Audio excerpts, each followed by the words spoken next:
Welcome to the podcast. Today we're joined by Nicola Honey. Nicola is co-founder of Scenegraph Studios, one of the UK's most interesting companies in immersive tech. They're fusing AR, VR and AI to develop really, really creative solutions to a range of different industries. So welcome to the table, Nicola. Thank you. You've just got back from NVIDIA GTC. Yep. How was that? Amazing. Yeah, really nice. Really nice to be in Paris anyway. Just got a little mini break out of it. But yeah, 2 days at the conference was, really interesting. Fantastic. So for people who don't know, GTC conference is the big event in NVIDIA's calendar. Yep. You got VIP. Yeah, I don't know how All we access? quite swung it. We're on the NVIDIA Inception program. So that we get a little bit of support from them.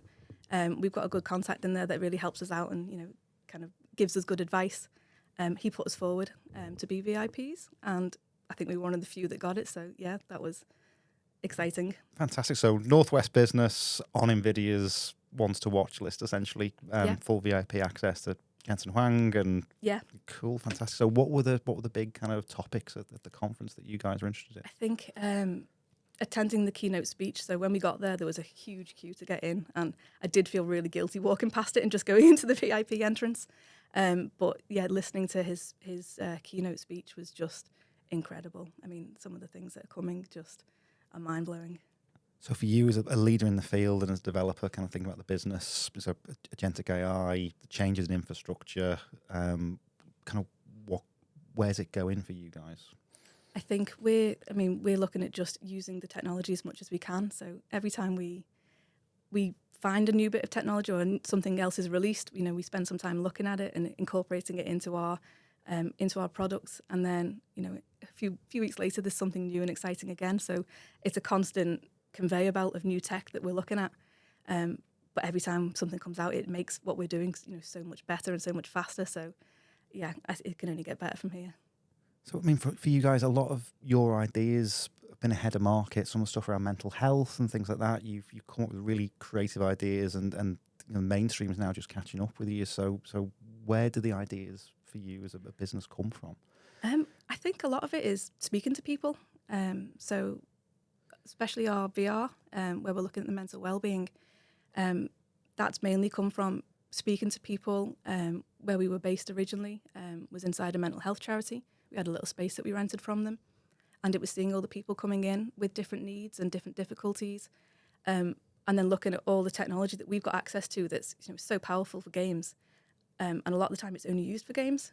And we started to look at that thinking, we've got all this technology at our fingertips.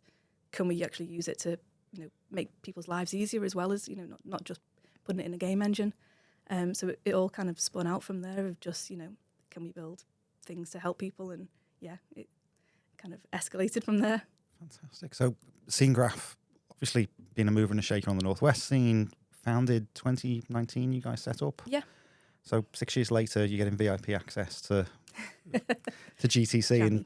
And what was the journey there? How did you come to co-found a VR XR business? I think, in the past doing software engineering, a lot of it was, the kind of standard software engineering jobs.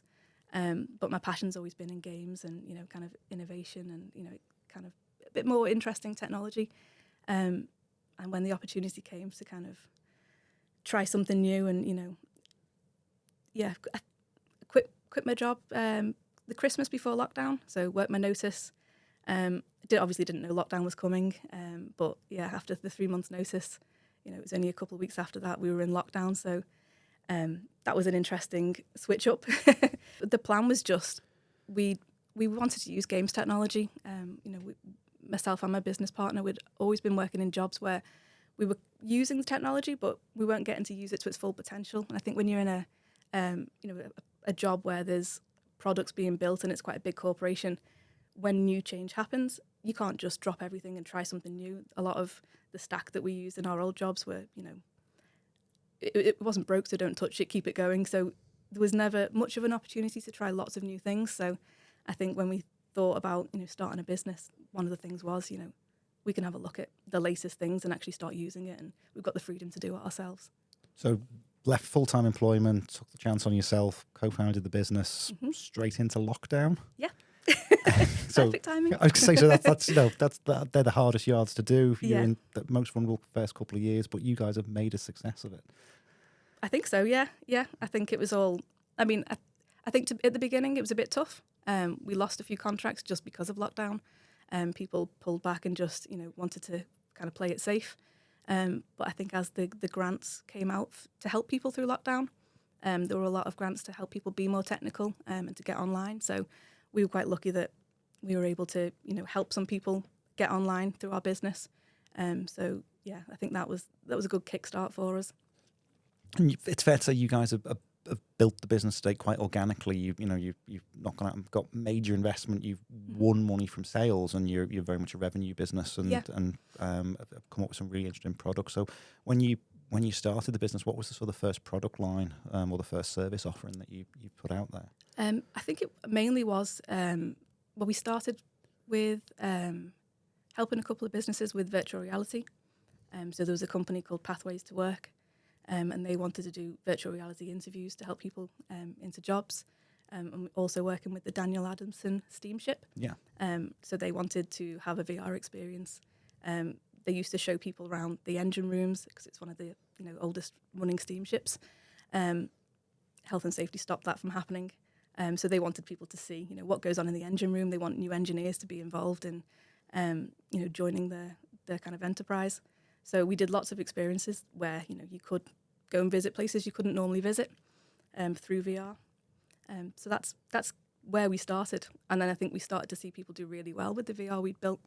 And a little bit of us kind of thought, well, can we build something for ourselves as well that we can sell and that can be a product rather than just relying on client work coming in. So we kind of split the business off a little bit. So it's probably 50% client work, 50% our own projects, our own products.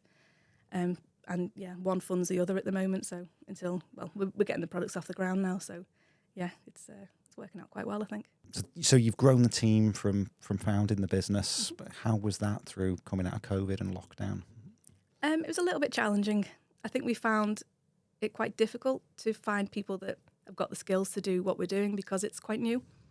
So I think universities are great for teaching people the basics, but then putting it into practice. And if you're halfway through a course and then new technology comes out, universities aren't going to switch their courses up and start teaching the new things. So I think we found some good people now that are they're brilliant at what they do, but they're also great at learning new technology as well. And they've grown with us, and yeah, they've kind of come along for the ride. So yeah, we've got some good people with us now.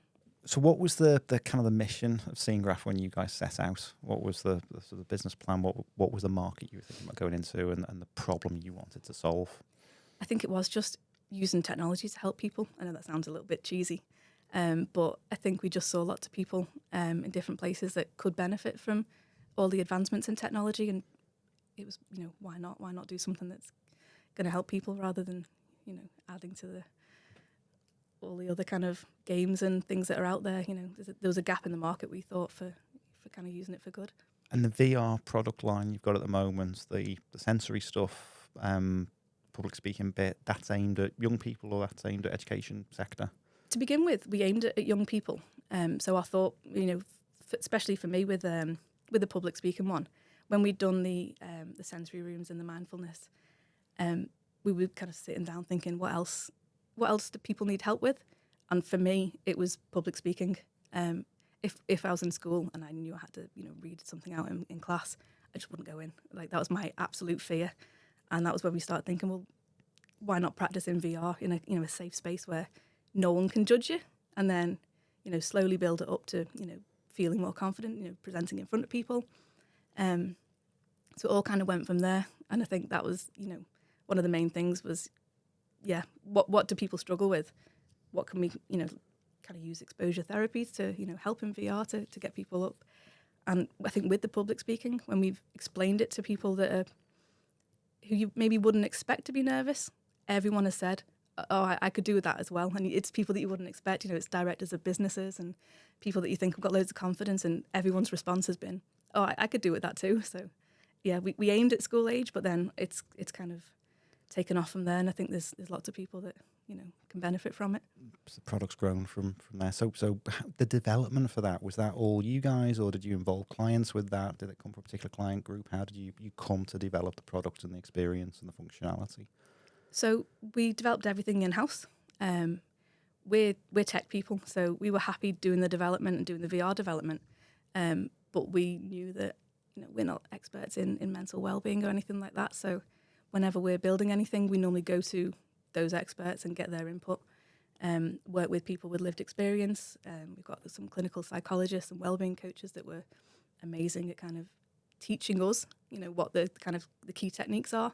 So we could then look at VR and think, okay, how could these translate into VR, to actually get something out of it that's, a bit more immersive. So, we kind of work with, we bring people in when we need them that are, that are smarter than us in those subjects.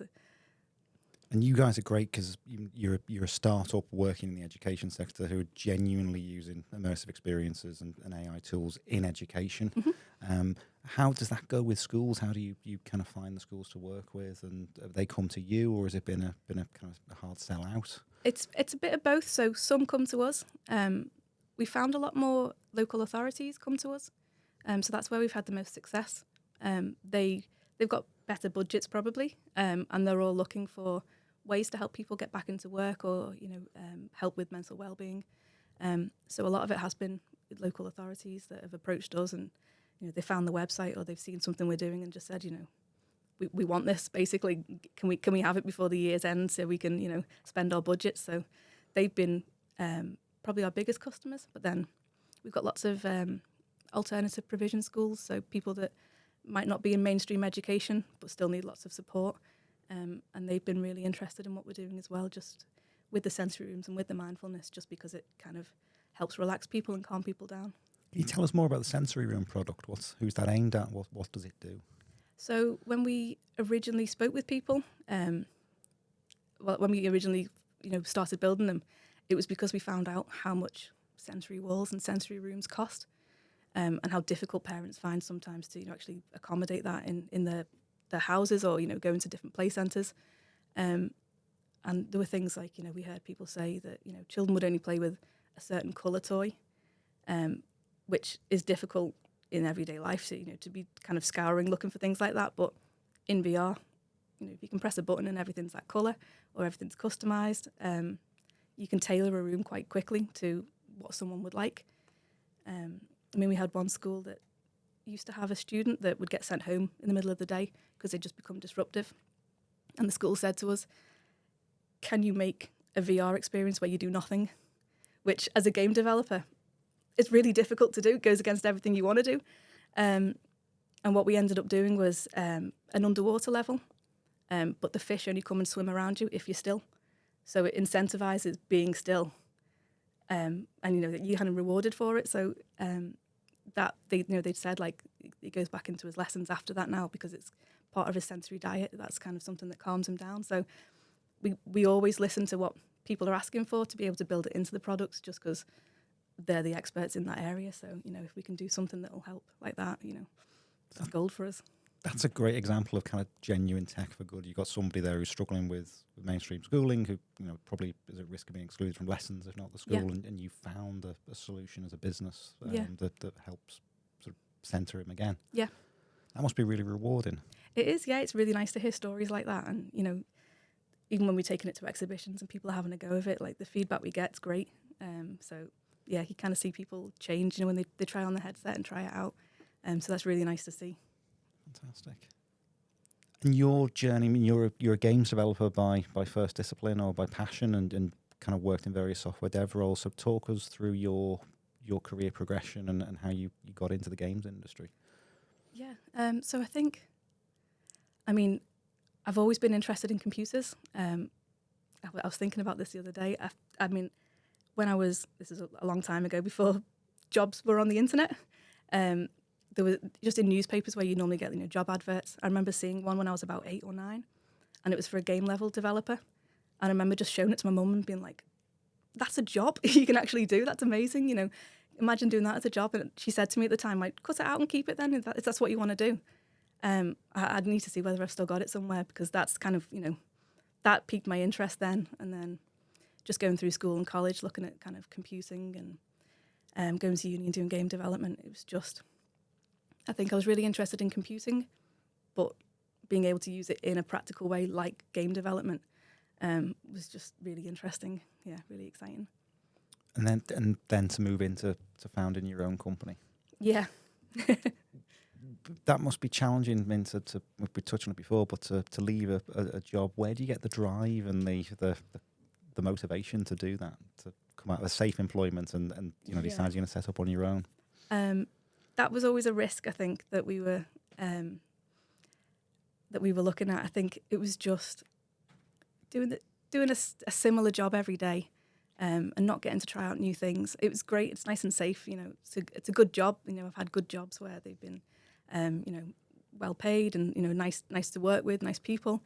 But you kind of stuck doing a similar thing every day. And I knew that if we started a business, we'd have a bit more control about what we did. Obviously, we can't just switch what we're doing every day, but you've got a bit of freedom to try new things. And I think that was the most exciting part, was just getting stuck into something new and, seeing where we go with it. So even working for Sony, kind of, you'd think one of the most innovative creative businesses on the scene, you work for the NHS. Yeah. That drive to set up on your own was driven by frustration with other people's technology stacks. Yeah, I mean, nothing wrong with Sony. When I was working there, I was testing games, so I didn't get much freedom to do, other things. It was just, testing all of the PlayStation 1 and 2 games before the PlayStation 3 was released. So you got paid to play computer games? Yes. Nice. Yeah. There was some interesting games to play because it had to be the back catalogue of every game ever released. They all needed testing. So you'd be stuck trying to play the weakest link in German, and not doing very well with it. But you had about an hour or two on each game just to make sure it was working. But yeah, that let me see all the different games that were out there, and think, with some of them it was like, well, we could do better than that. We can make something a bit more exciting because there's some crazy games out there. But yeah, I think it was just that started it off of seeing what was out there, and then from there that was when I went to do my degree in game development, and yeah. And then a successful career and yeah, I think after the degree, I just got a normal software development job, which was probably a little bit boring, but safe.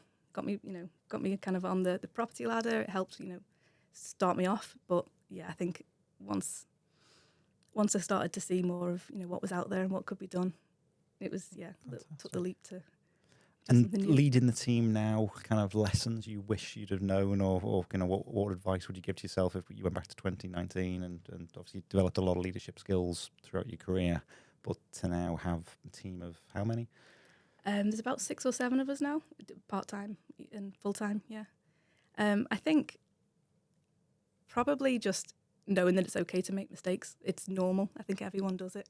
And I think that's what I found from the novel leadership program was, even though everyone's a completely different business, everyone makes the same, mistakes, but you need them to kind of move on to, the next ones and learn from it. So I think we'd be in a different place if we didn't make mistakes, but we might not be as far along as we are now. So you are kind of make mistakes quickly, recover, and learn from them. Yeah, from fail them fast, and move on. Yeah, no, learn what not to do so you can. Yeah, you don't make that mistake again. You move on. And you're passionate at Scenegraph as kind of tech for good. That's sort of part of the mantra and part of the cause. So working in education, you're working in mental health, other sectors that you guys are looking at as examples or places where you could use immersive for good. What's on the roadmap for you guys? It's really difficult because from what we look at, it can affect so many places. You can use it in so many different places. And that's what we struggle with, is saying no to some things because we know that it could work in lots of different areas.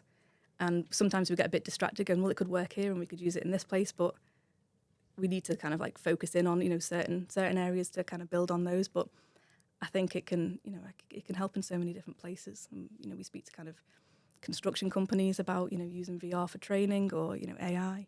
But yeah, every industry could do with a little bit. It's just whether they're willing to kind of take a leap and try something new. We've worked with some car manufacturers and, they kind of want to see, in VR, the production of a car, things like that. There's, yeah, lots of different, places we've used it. We've used AI to make it think it was slime for a project before. It goes in so many different ways. But yeah, sometimes it's difficult to actually focus on a few because there's so many use cases for it. And how is it? So what's your experience of doing what you guys do in the Northwest? Because we don't have a massive sort of AI immersive tech scene. So how do we compare to the rest of the country? What opportunities are there to kind of improve the local scene? I think we just need a bit more communication. I think there are other companies doing it, but no one really shouts about it. And I think that's, that might be our fault. It might be other, we just need to get out there more. I know when we put on a VR night a couple of years ago at the building we were based in, just to see if anyone wanted to learn about VR. And loads of companies turned up that we didn't even know existed just around Birkenhead and the Wirral. And they were all doing similar things and really innovative things. But we just didn't know they were there. So I think it's, kind of that, group kind of activities of meeting people and finding out what other people do. Because I think what we do could help lots of people and what other people do could help us. So I think there's a lot of scope for collaboration. And the London scene, I mean, London kind of dominates it. Are you guys always on the train down to London, or your client base is more national, more international? It varies really. So we've got a lot of local clients, but we have had a few in London and overseas. So it's they kind of come from anywhere at the moment. But yeah, we're not down in London too much. But yeah, I think there's obviously the scope to go down there and do more. But a lot of exhibitions and conferences always do seem to happen in London. So we've always got to go down for that. Fantastic. What's the company's sort of approach then, kind of leading on your technology stack? Because you do a lot of stuff locally. I know you're looking at a kind of conventional cloud, but what's your ethos and your ambitions and as how you develop the technology? Are you developing everything to be on a bespoke platform or on your own stack, or do you see things going more into the cloud? I think with what we're doing, well, for VR, I think a lot of things will stay local. We get quite a lot of response with the headsets being portable and, no wires, no internet. You can take them around wherever you need. For the NHS, that's great. For schools, that's great. Even for prisons, that's great because there's normally not Wi-Fi. So, that's really helpful. I think for the AI that we're doing, it's we're trying to get it up onto AWS, and the idea of getting that on the cloud and being able to scale it, that's where we're looking at next. With the user base of people that want to connect to it, we've had loads of interest from schools and colleges and local authorities with using the avatars we've got online. So we've got it up working now, so people can connect in and try them out. But yeah, that's the idea, is to get it up and scale it. So the products you guys developing, it's not just ChatGPT with your front end on. This is really innovative stuff. So talk us through what you've built in terms of the avatars, and you're building your own models as well. So yeah, we use so we don't use ChatGPT. That's what we normally say to people, because that's what people are scared of, especially in schools and councils. I think people are scared of their data being kept and shared. So we do everything on our servers in our office. So we've got all the language models working on there, and we've built it so that we can have any large language model, any avatar, and we can kind of interchange them with any scenario. So we've got it working so that when you speak to it, your speech goes to text, your text goes to the large language model, it understands what you're saying. We can have a RAG database, which is kind of where we choose, the extra knowledge that the AI has. So if you've got, PDFs of your business or of a particular subject, it'll go there first, and, it can use that. It's all guardrailed, and then it comes back through an avatar, and we use text to speech. The AI voice is generated, the animations go with it, that's all AI. So all of that happens within a second, if not less. So you can have a realistic conversation with an avatar. Our plan was to use it with interview skills training. So rather than using AI to take jobs, it's hopefully going to use AI to get jobs.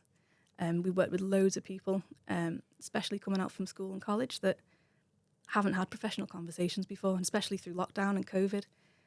They're not used to speaking to people in a professional way. So giving people the option to try out an interview before they actually have one in real life, and get real-time feedback from it, is something that we started with, and the avatars themselves can be used for, a number of different purposes, but that's where we're focusing. Built a product that provides automated feedback Yeah. for job seekers. Yeah, so you can have a conversation. The AI actually asks you questions rather than you asking it questions. And by the end of the interview, you get a transcript of the conversation you've had. And we do sentiment analysis on it. So it'll tell you, if it was a good answer, if it was a bad answer, how could you improve? And then it's summarized into a small paragraph at the bottom. So if it was a school or a student doing it, someone can quickly look at the PDF. Schools like PDFs to actually see how well a student or someone's done, and be able to kind of not just have one interview, like one mock interview in a college. You can try a number of times and build and get better at it before you actually then go and have a real life interview. So that's where we're using it, and that's where we think there's a bit of a gap in the market. I think schools on average pay about £250 for a mock interview on a student. Wow. When you take into account the facilities, finding a member of staff that doesn't know the student, so they haven't got kind of a comfortable rapport, and they have to know about the subject they're interviewing the student in. So we work with a couple of colleges where they don't understand the student's job they want to go into. It's it's something that they don't do themselves, so they don't know what questions to ask. So the AI can have the questions that would be asked in that industry, so they get a more realistic interview as well. So yeah, that must be an incredibly powerful tool if you can sort of feed in the job requirements or the industry and then generate that personalised experience for somebody. Yeah. And you've got a package that improves people's performance. You've got an evidence base that shows, here is your score on level 1 and now you're ready to press level 2. Yeah, so that's what we're working on. We're working on building it so that, you have different tiers of interviews. Obviously, some interviews are going to be more difficult than others, but we can change that with the AI so it is more friendly, or, the avatar can be, a young person, it can be a cartoon character to start with, it can then, be, a more business-faced person. You can have different avatars and different scenarios, so even, traditional roles where you might not expect there to be certain people from certain ethnicities or genders, you can switch it up and represent everybody.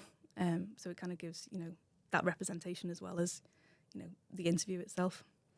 And the models you guys are building are improving all the time?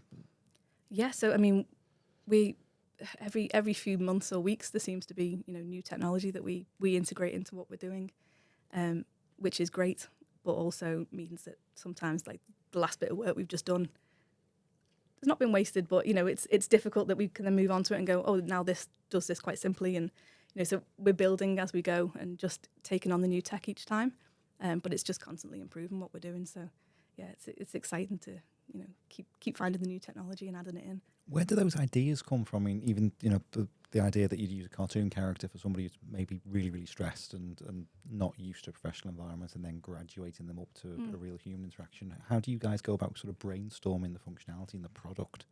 I think a lot of it is we just all kind of do brainstorm. So in the office on a Monday morning, we just sit there and kind of go over like new ideas, new things to try. What should we look at this week, and what should we try getting into the apps. So it's all it's all from conversations that we all have between us. Really, everyone kind of contributes something. How much kind of development goes on within the team before you show it to the client, and when do you make the call on sort of what's a good idea and what's something you want to drop? I think a lot of the time we share what we do quite a bit. So if we've done a development, we get it out there and we let people feedback on it.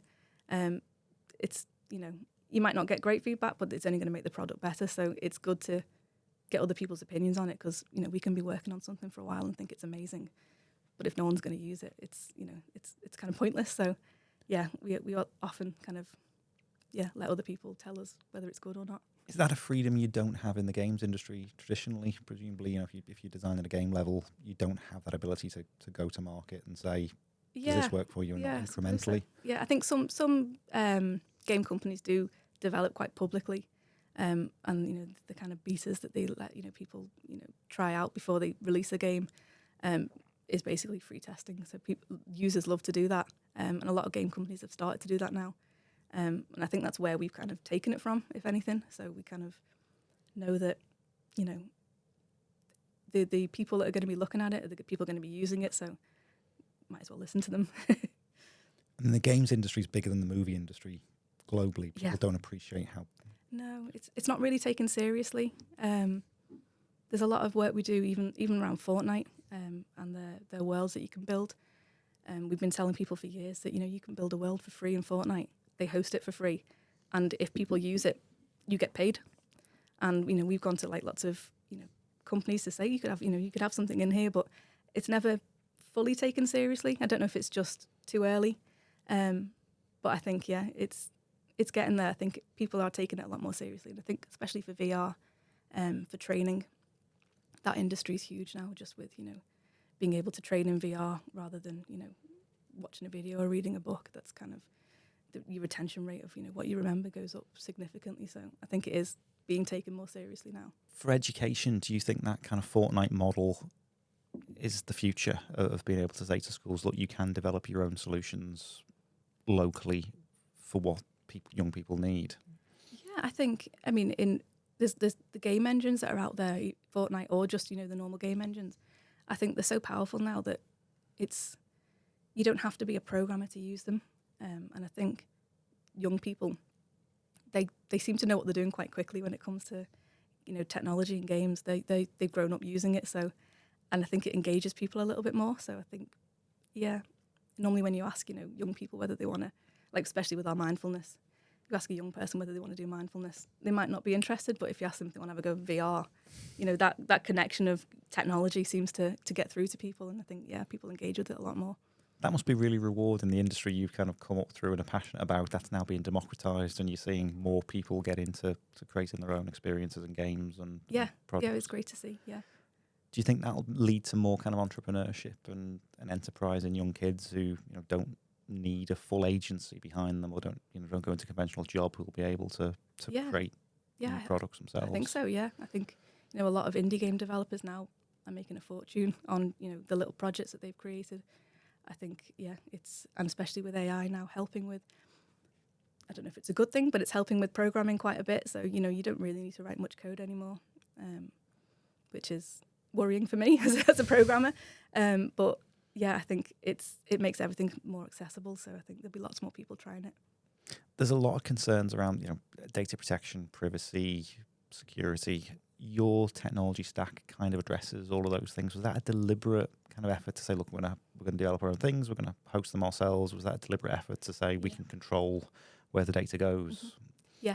Yeah. So when we've spoken to schools and councils, they are very worried about using ChatGPT, and I think a lot of them have been told not to use it, just because what they put up, can kind of be absorbed. We made the conscious effort to have everything in our office. With the interviews, you get sent a PDF at the end, but at the end of that, we don't store anything. We don't, nothing you say gets absorbed and used back into the AI. So that was one of the things we were quite, we made a conscious effort not to do. Privacy's at the heart of the product. Yeah, and especially with the VR, with it being mental health and mental well-being, we didn't want to be just harvesting people's data for anything. So, ethically, we wanted it to be quite private. And when you with the mental well-being course we do, you go on a journey to teach yourself coping techniques.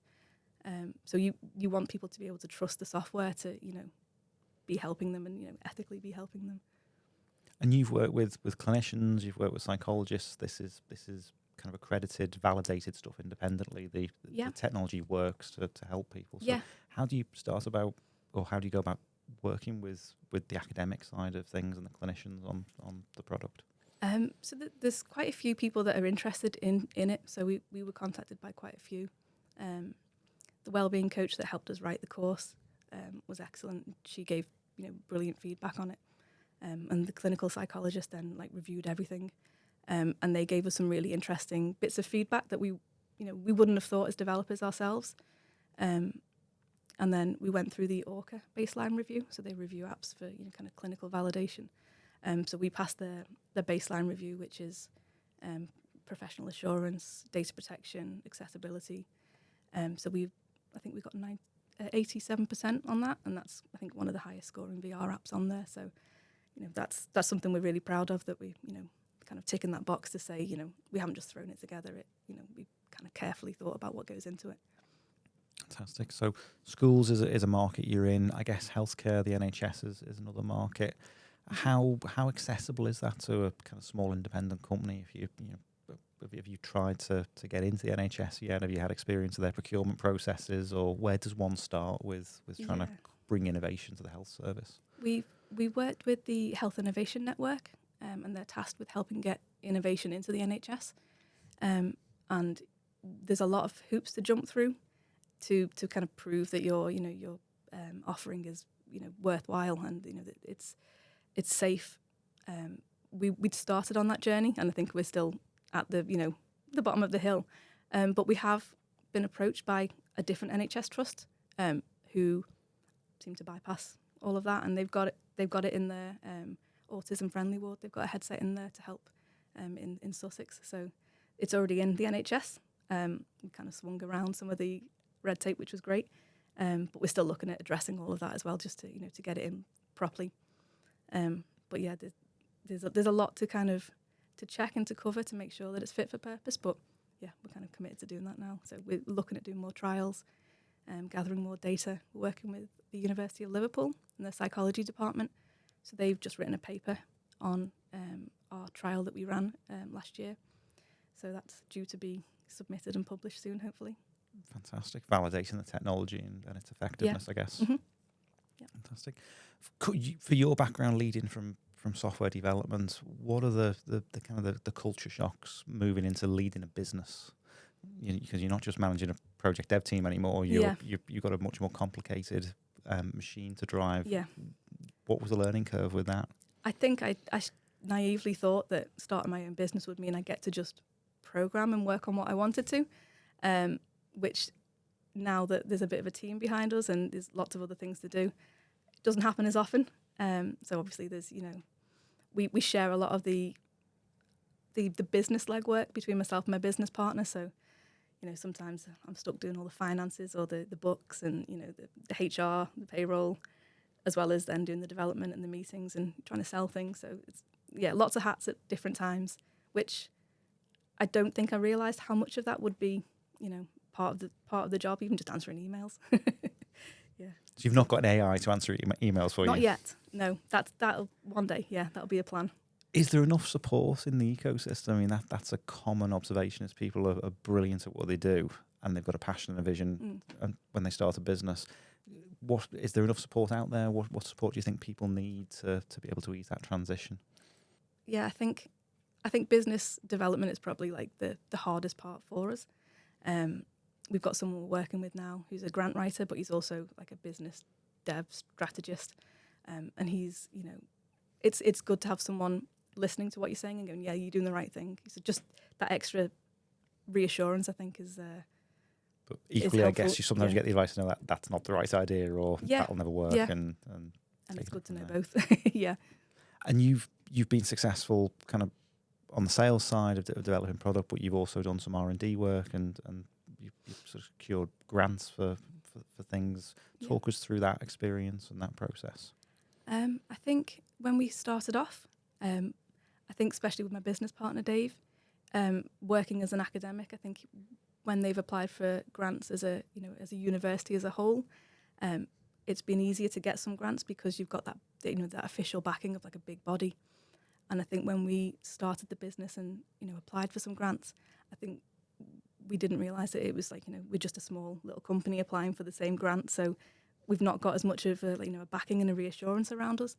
So I think it was a little bit difficult to get some funding. The first one we went for was us using the VR to help with mental health, and we'd built a little prototype at that time. And some of the feedback we got was just, VR, how can VR help with mental health? How can it help with mental well-being? And then it was only about 6 months later, a competition was actually created from the same, provider to use VR for mental well-being. So I think... This is Innovate UK? Innovate UK, yeah. So I think sometimes we've been a little bit too early with the innovation, if that makes sense. So I think, finding the right time for it sometimes is part of the battle when you're applying for grants. And obviously they take so much time to do, especially if you're not successful. You spent 3 weeks or a month or something filling in a massive application form and planning how you'll spend the money and doing all the project plans to just be told by 3 assessors if they don't get it or if they don't like it, it could be a great idea. Not saying all of ours were, but if it was a great idea, it's it doesn't fit the bill or it's it's not right, then you feel like you've wasted a lot of time applying. So we have to be quite careful when we're applying for grants, just with how much time we actually spend. Do you think that's something you'll stick with, or now the business is just purely in the realms of being able to deliver for clients? And I think we'll keep looking. We're looking for investment or for grants, but I think that's just something that we're looking at. We've got someone working with us now to help with that. So we're focusing on the tech and the development and the client work. So I think it'll always be something in the background. But yeah, I think a lot of our business is driven by R&D. So to have a bit of funding to do some of it would be great. But we're prepared to do it on our own as well if we need to. Where does the recruitment side kind of fit in? Because we hear a lot about challenges recruiting people, and obviously you're in a high value industry with high salaries and a lot of demand for the skill set. Yeah. How do you find teams? How do you put teams together? What do you look for in people? I think a lot of the time it's not just about the technical ability. I think it's the right fit for the team and the work ethic. So I think there's lots of students that are coming out with first class degrees, but they might not necessarily be able to do the work we're asking. I think sometimes it's. I think people have been given the skills to fill in the gaps, but not to actually start from scratch and think for themselves completely.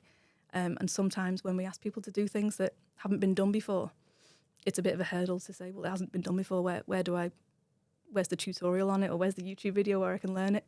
If it's software development, you've got to develop it yourself, and kind of sometimes start from scratch. So it's difficult to find people with the skills to actually go around the traditional methods and actually do a bit more thinking to try and find solutions.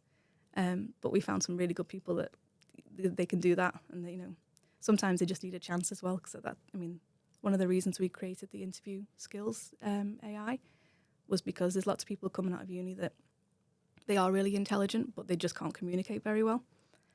Especially in the games industry, there's people struggle speaking to people.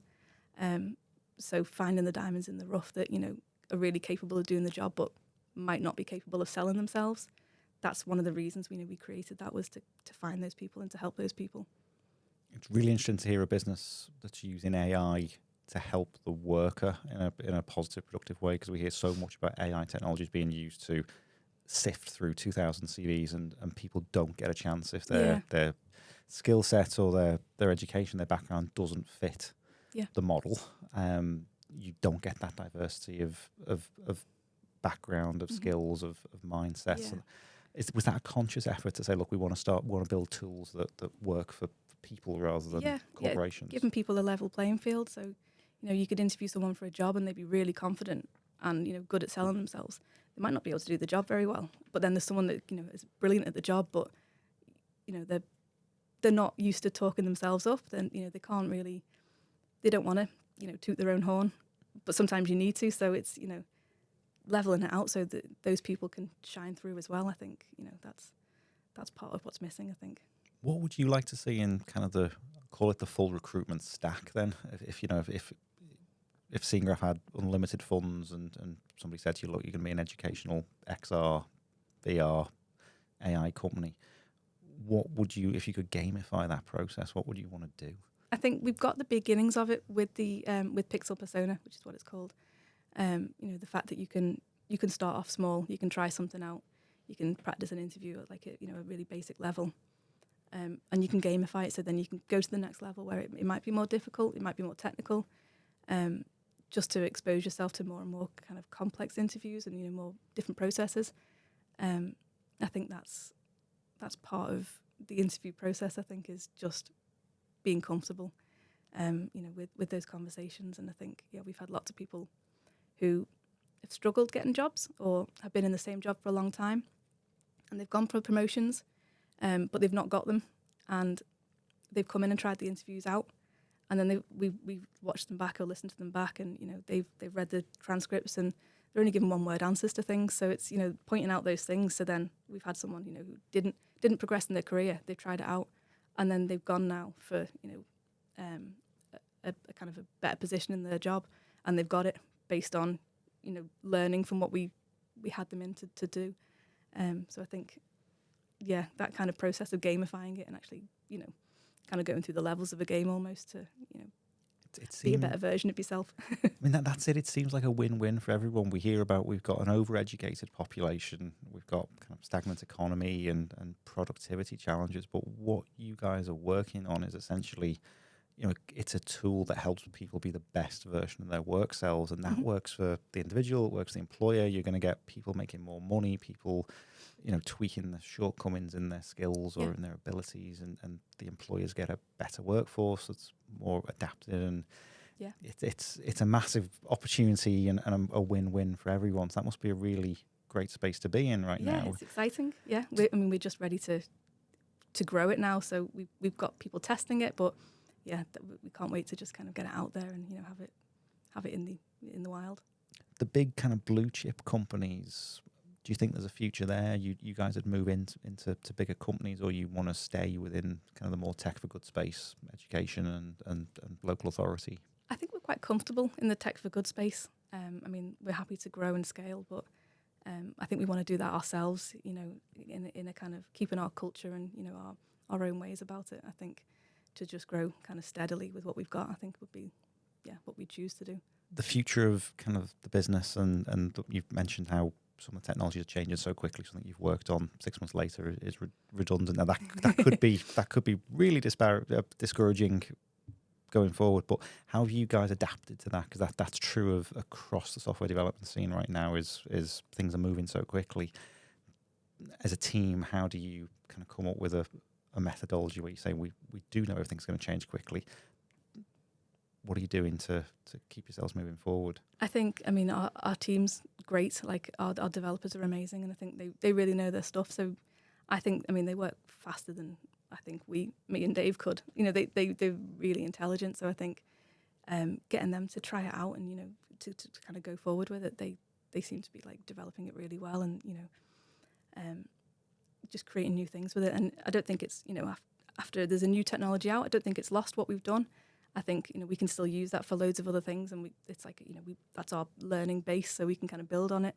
I think it helps us with, progression anyway. I think it's, we need to do it. We need to learn it all anyway. So yeah, going forward, it's, it's just something we've got to keep going with.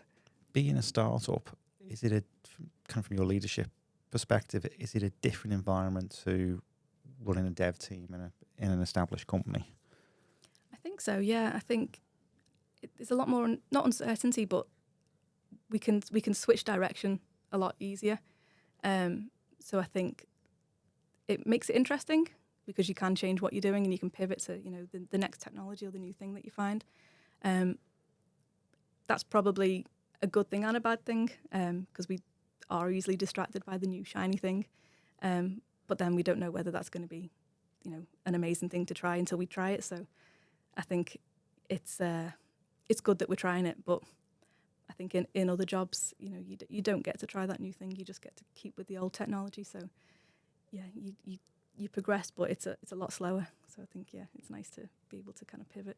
But a lot of your kind of USP is the boutique software house offering is you come to Scenegraph and you get a very personalised client experience. So talk us through that. Where do your clients come from, and kind of how do you onboard them, and what's the process you go through?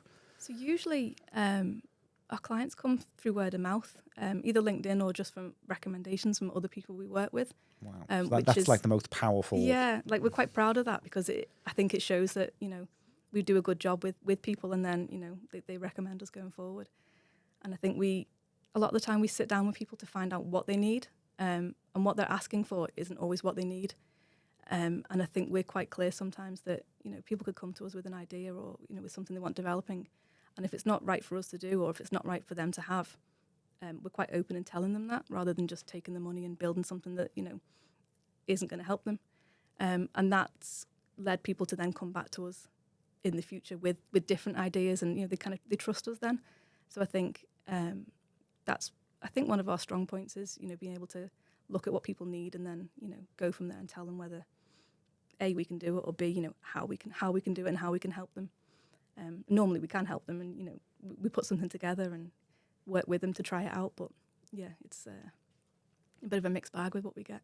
Was that a steep learning curve for you and your business partner when you set up on your own? Because you're both from dev backgrounds. You're not from kind of requirements gathering or client front end or biz dev. So how did you go about getting up to speed with that? You've obviously developed a really successful process because you're building great product and you're getting word of mouth referrals for people stepping out of their comfort zone.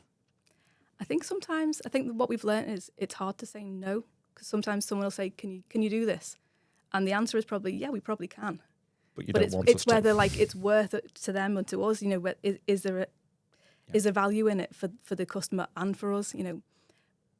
As tech people, we can say yes, and we can probably go away and build something. But it's making sure it's the right thing for them. And I think that's when we started. Maybe we said yes to everything because you want to help people. You want to please people. You don't want to turn down money. You don't want to turn down work. But I think as we've gone along, I think we're a bit more cautious about what work we do and how we help people and what we develop, just to make sure that it's worthwhile for us and for the client. So I think we've got a bit more thoughtful about what we do, and I think it's worked out for us in the long run. I think with clients. So 5-6 years into the business, you've got successful portfolio of clients. You're getting lots of word of mouth referrals. The product portfolio is kind of matured now, and you've got your new category. So talk us through kind of 2025, 2026 Scenegraph's product range and what you're doing to scale. So we've got our 3 main VR products. So the Spirit VR Journey, which is the mindfulness application. We've got Spirit VR Confidence, which is the public speaking practice. Spirit VR Sensory, which are the sensory rooms. And then Pixel Persona, which is the AI avatars to help with interview skills training. And over the last 2 or 3 years, we've spent a lot of our time building those and actually, refining them, getting them ready for sale, basically. So the next few months and few years is now just ramping that up, that kind of, letting people know we've got these products, getting them into the market, shouting about them, building them up further, especially with Pixel Persona. That's, getting it onto AWS, having it, be accessible at scale. We want to introduce a credits-based system for them so that people can buy credits to access them, just so we can get as many people using them as possible. Product line's matured. Yep. Looking at scaling sales. Yep. What's that process then for you guys of now moving into kind of big sales push and moving from that personalised boutique where they get you and Dave as being the front end? How are you planning for that? That's the kind of difficult plan at the moment. So we want to be able to, we don't want to lose the personal touch of selling. And I think when we're selling wellbeing packages, the cold sales approach doesn't really work. So we still want it to be quite personal. So we're trying to work out ways of still being able to sell it, finding the right people to sell to, making sure that they actually need it and they want it. That's quite difficult at the moment because, if we're doing a lot of the legwork ourselves, we're out the office doing that, and then, we're not doing the development. So it's a difficult one to try and find a balance between that personal sales approach without it being, a kind of cold sale. So, the plan over the next few months is to, reach out to more local authorities, more schools, and hopefully, even through word of mouth again, that can grow from there. Because I think we've sold to a local authority, and then their neighbouring local authority called us the next week saying we want what they've got. So if we can build on that, hopefully it'll snowball from there. But we were aware we need to do a lot more marketing and a lot more research into that. So that's going to be the next few months or years, is the sales and marketing fun. But there's a massive opportunity there for kind of clients coming in to get in on the ground floor with you guys and to shape the product range of the future. Yeah. Do you see yourselves as being, one day a kind of UK ChatGPT equivalent as some of the technology could be the engine underneath other people's products? Do you see yourselves moving into that kind of position where you're powering other people's applications, or would you always want to keep it within Scenegraph? I think potentially. So I think the avatars that we built at the moment, we're using them for interview skills training, but the actual purpose of them, we can reconfigure it for so many different uses. We've had people from other countries call up and ask if they can use it for like dating site practice, and people in museums, to chat to biblical figures or characters. So there's loads of other use cases for it. We've been quite careful in just focusing on one, just for if we are trying to sell it, there's so many avenues you can go down. But I think lots of other people could use the technology for something that would benefit their business or their systems. Even just having that RAG database that you can kind of put your own data into. If you're a council, I think we looked at a council recently, and they had tens of thousands of PDFs on their website. Half of them were out of date, but if they could have a central repository and talk to someone online, an AI avatar, asking them questions about their own policies, or a customer, a constituent calling up and saying when's my bin getting emptied, all those simple things could just be held in that that same kind of technology. So yeah, it can be used anywhere. So you guys are doing a lot of the thought leadership on that. I mean, the examples you've just given is there's so many new ways to interact with information. Yeah. Young people are kind of at the probably cutting edge of it with the way they use ChatGPT or TikTok to find stuff that you or I would have Googled. Yeah. What's your ambitions then with councils? Would you go beyond the current sort of product line to create a digital citizen avatar or an interaction? There must be opportunities there for engaging people in even down to democracy, is engaging people with politics, I guess. Yeah. We've thrown the feelers out there with some councils to say this is something we can do. It's just finding those that want to come on board and try it out, because it's so new. And I think because it's AI, people are still a little bit reserved about it and a little bit worried about using it.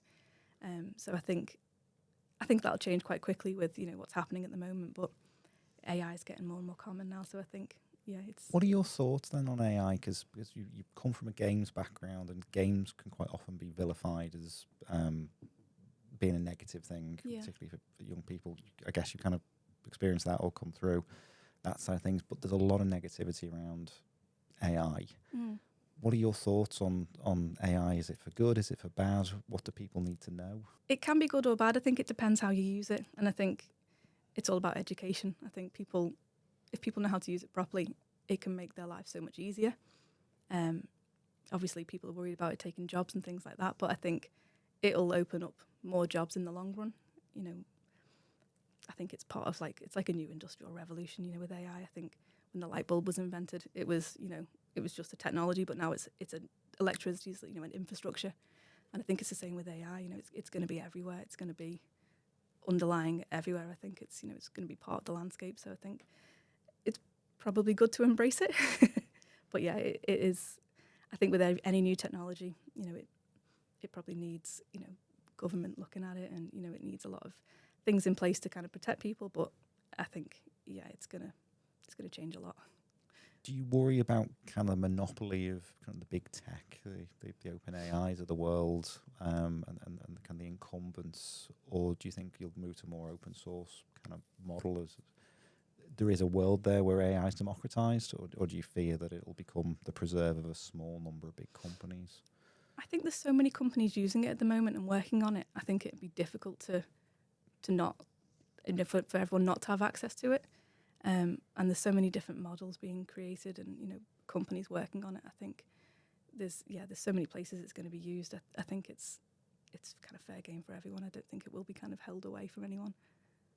And you were talking about some of this before we started recording, some of the stuff from the GTC conference, so the proliferation of data centers, and you mentioned AI factories or data centers becoming AI factories. Yeah. Tell me a bit about that. I think that's part of Jensen's keynote speech. So he was saying, they're not just data centers; they are AI factories.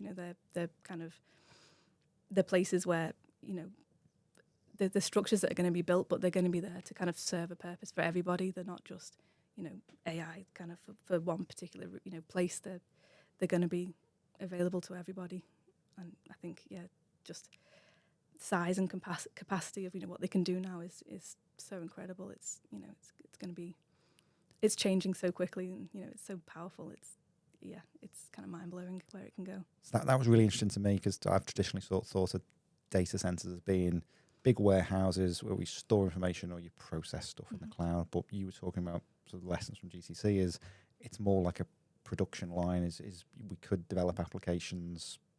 A lot of the heavy processing is done in one instance, and then comes out the other end, and you've got a refined product that doesn't need high power compute ever again. I think it's all going to be cloud based, and I think it's going to be so accessible for everybody. Well, in my opinion, anyway. So you've kind of got the product line maturing for phase 2 of the business now. Yep. Fundamentally, kind of 10, 15 years down the line, what would you like Scenegraph's portfolio of products to look like, and where do you see kind of the business going? So I think we can build on what we've already got. I think there's so many other use cases for VR in terms of helping people. We focused on 3 apps at the moment, but there's so many other directions we can go in, new apps we can create. We have people kind of contacting us, for like empathy training, for just loads of helping people with agoraphobia through VR. There's so many other applications for it that I think we could build out a really good suite of products that would all work with each other and complement each other. And I think the same with the AI, with the Pixel Persona. I think there's scope to kind of build on that, and it doesn't have to just be interview skills training. We can kind of build out so much with what it can do and how fast it can be and how realistic it can be. And I think it'd be nice to have a bigger team, bigger office, a bit more space. You stay in the Northwest, do you think, or? Yeah, I think so. I think this is our home, so I think we love the Northwest, we love the world, so it's got everything we need. And you're from quite a creative background on the games front, so on the kind of the wackier creative front, are there any plans afoot for doing things that are slightly out of the mainstream? I think, once we free up a bit of time and we kind of, we've got our products there kind of ticking over, I think, Dave, my business partner, always talks about, being able to create a few games and, try some other things out. So I think if we've got time for, downtime almost for, trying new things out, I think, we could definitely try some more interesting things out as well. The relationship with NVIDIA, how did that start? We were just using NVIDIA technology. We've been using the GPUs for years. We've been using a lot of their technology, Omniverse, and all of their different like audio to face. And I think when we spoke to someone from NVIDIA and they heard the kind of the good news of what we were doing, so a lot of their GPUs are used in big data centers for kind of processing. But this is like quite a nice good news story of how they're getting used to help people. So I think they liked that idea that their technology was being used for a slightly different purpose, and maybe it had a bit more of a positive spin on it. So I think that, and along with the AI that we were doing, seemed to just trigger something, and they let us on their Inception program, which is quite exciting. Can you talk us through Inception then? So that's a startup support program. Yeah, so we get access to hardware at like a discounted rate. Lots of training from them and lots of resources. So, it helped that we got onto the VIP list at, in Paris. But I think it was... So 15,000 attendees at GTC, about something like that. So how many VIPs? I'm not too sure. There was still a couple of hundred, but that's still quite... that was still love to know how many exciting. from the UK. Yeah, that's a good point, actually. There probably weren't that many. What's the NVIDIA view of the UK then? So you were there, you got it from the horse's mouth. Does the UK feature heavily in? Yeah, so I think Jensen had a slide on the UK and how they were working with them, and I think he'd had a meeting with Keir Starmer the week before. So I think they'd signed a few deals, and I think there's going to be a lot going on here, as well as all across Europe by the looks of it. So it seems like there's a lot of partnerships going on. So you did the Inception program, some startup support, access to kit, but you guys have obviously delivered the goods and delivered the outputs in terms of something that's interesting to them. So do you work with other NVIDIA kind of Inception companies? We're looking at it. So when we went to the exhibition, the whole floor was NVIDIA that we went in on, and lots of big companies were there. But then to the side there were all of the Inception program companies that had built their way up a little bit, maybe a bit further along than we are, but we're on hopefully that same trajectory. And there were lots of them there that had businesses. I mean, I didn't even realise, some of the ones I'd heard of, I didn't even realise they were English. And they all looked they were all there kind of showcasing what they were doing. And they were all, really exciting businesses, a lot of them doing AI. So I think, we could kind of see, there's a little space over there. We might be there one day. But yeah, it was nice to see that there were lots of other companies on the Inception program that were really quite big now. How do you kind of, thinking back to that newspaper cutting you took out and showed your mum, how did the family sort of view that as, 8 or 9 years old? You started with that, now you're a successful entrepreneur, that employs people, that's building some world-leading stuff. Does the family understand the business? Partially, I think. Maybe not all the ins and outs of it. I think they understand the stress because I go back to them with that. But yeah, I don't know. I don't know whether they fully know exactly what we're doing. But they must be very proud. I'd like to think so. Yeah, I think so. Yeah. Fantastic. And the team and the cultural ethos that you guys have built, where does that come from to build a successful team? The culture comes from you guys, from lessons learned. What is the Scenegraph culture in the office? I think it's just surrounding ourselves with good people. I think, like everyone we work with, even customers, I think it's all just, working with people that are, surround yourself with good people. And I think that's what we've done. Our employees are great and everyone gets along really well. Everyone's quite relaxed. So I think, I feel like we're not too business-like. There's hopefully not too much stress in the job. We don't get anyone working weekends or anything like that. We want to avoid anything like that and get a good work-life balance. But yeah, in the long run, obviously we want to grow and then offer more perks and, reward everyone when we grow. But yeah, that's the plan. So Scenegraph have grown organically, as I sort of said earlier. You guys have you're unusual to some extent in the startup world that you've won the revenue before winning the investment. Was that a conscious decision that you guys wanted to be masters of your own destiny, or? Yeah, I think because we're all programmers and technical, I think the investment that we needed. I mean, we didn't need investment to begin with. Just with the fact that I think a lot of companies have an idea and they market it, and then when they get investment, they build on a prototype and they get the investment in to build the thing they want to build. I think we started by building the thing we wanted to build. So I feel like there wasn't a gap for investment at that point. And we've grown organically by doing the client work as well. So I think we've jumped over the investment step a little bit. I think maybe to grow in the future, it's something we'd look at, mainly just so we can scale up a little bit faster because the technology is moving so fast. We don't want to get left behind, and we need to kind of showcase what we've got and build on it. So I think if there's opportunity to even with grants or investment, I think at some point we'll look at it, but we're not relying heavily on it. We want to be able to kind of sustain ourselves on our own as well. That's a really nice position to be in. You've got revenues, you've got a great team, and you've got a unique set of technologies already nailed on. That's a very appetizing proposition for somebody. So hopefully. Yeah. So you were one of the leaders on the novel program that we launched. You got the pitch as sort of the collective frustration around innovation leadership in the Northwest. What made you want to come along to the novel program?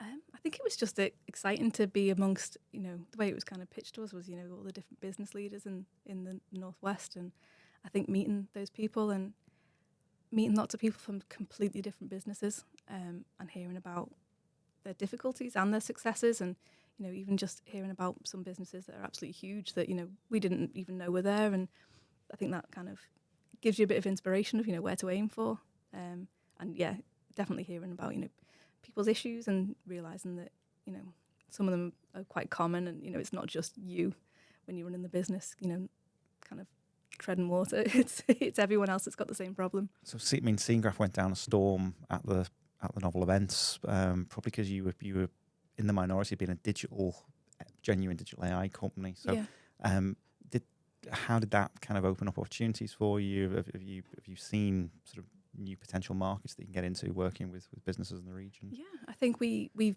met up with quite a few afterwards, went and looked at what people did to see whether we could make them more digital and kind of get a bit more VR training in with what they did. So we've met quite a few people that I think are good contacts.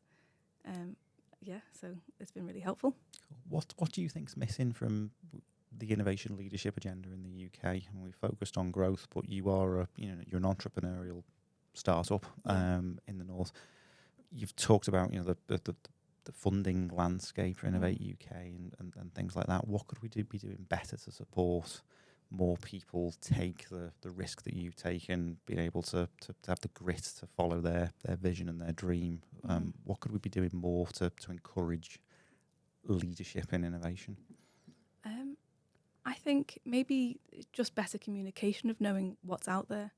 I think even just finding out the different businesses in the area, because I think a lot of what we do is tech related, and we've got gaps in our business that we could fill with other companies that are local, and the same, we could probably help lots of other people and their companies. So I think that collaborative approach, I think finding where the gaps are and collaborating with people, I think would help the innovation, because I think we focus quite a lot on it, but then the other business things get left a little bit to the side, and I think a lot of other businesses were doing their main core business processes, but were lacking the innovation. So I think just joining up on some of that, I think, would be really interesting.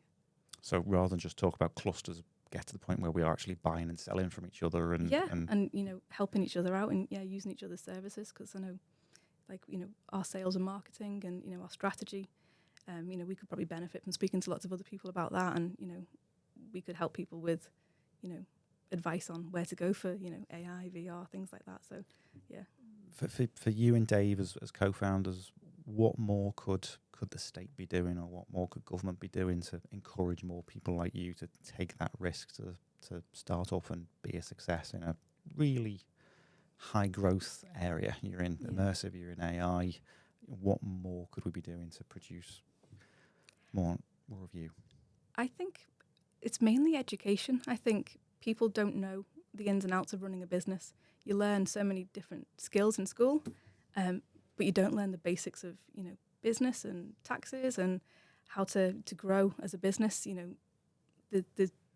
I think that having that knowledge to begin with would have made us a lot more secure. I don't think it's always just down to funding. I think lots of people just expect funding, and then if you keep relying on it, you're not going to be able to self-sustain yourself anyway. So I think having the skills to actually grow a business to begin with, through education, I think would be really important. So if you think back to, would you start that at school level, that kind of enterprise and entrepreneurship sort of training, and how would you have taken to that as somebody who was studying computer science? Yeah. I think it goes along with loads of different industries. Being able to run a business and be able to kind of, if you're in construction or you're a plumber or things like that, even if you're doing a manual labour business, you still need to know the business side of it, and that's the bit that doesn't come from school. So I think that going with so many different industries is really important. Was that a big kind of challenge when you start off? I mean, are your family kind of, they run their own businesses before, or was that totally alien when you said, I'm going to start up on my own? Yeah, so we were learning as we were going, just finding the right accountants, working out what we should be doing. That was all completely new to us, and that was the bit that was the slowest bit to get started. So I think having a bit more knowledge around that would have been a lot easier for us, I think. And were friends and family sort of supportive when you said, "Look, I'm walking out of a full-time, paid job to do my own thing"? Everyone was really supportive. I think everyone will probably agree with me with this, but if you're running your own business, people assume that means, you're running your own business, you must have loads of money. You've got a Range Rover. You can pick your own hours. You don't get to not work. I think people think if you run your own business, you can pick and choose what you do and you can put your feet up, but I think it's the complete opposite. Like you don't really stop, and I think I didn't realise that maybe when I started, that it would be quite intense, and that you can take a break, but if you take a break, you don't get paid for it, or there's a gap. If you're not working, the work's not being done when you're first starting. So I think that's quite difficult, to kind of keep working through all of that. Fantastic. And that's why I appreciate you so much taking the time to come and speak to Novel. No problem. Nicola, thank you. It's been a pleasure. Thank you.